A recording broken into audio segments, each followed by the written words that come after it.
have to change your behavior. And then if you'll do that every day, so if you'll live with some self-discipline, right, that's the key. And then the most important in the transformational event is when you help somebody else, right? And you'll want to, because your life is going to change a lot. And then they're going to look at you and say, remember that night we were talking 2 months ago? Yeah. The long conversation? Yeah. You don't know this, but I was getting ready to kill myself that night. And I'm alive because of you. And I'm not hypothesizing when I say that. I'm saying that because I've seen so many people go down this path. And in the book, there's 24 different stories of individuals. And they come from all spectrum of life.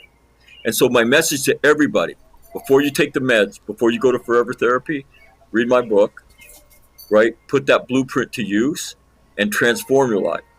Because if you don't have a serious mental illness, if you're not bipolar, schizophrenic, or all that, most of us, right, have just had our asses kicked by life. There's a path out of the valley of the shadow of death for you. And I guarantee you that. And that's what the book's about.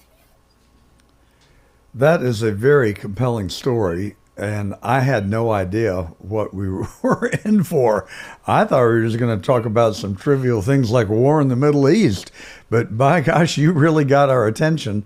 And I just have to say, I'm so proud of the way that you have handled your life and that you have taken and found strength through adversity.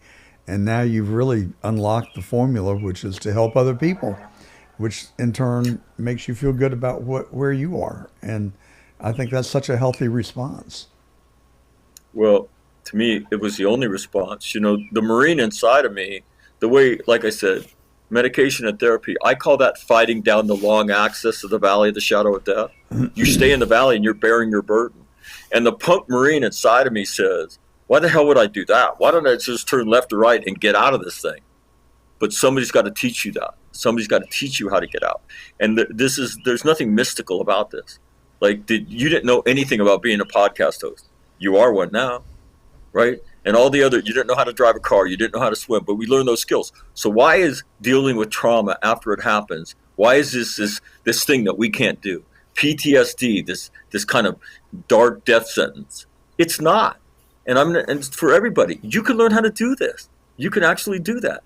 And then you can help somebody else.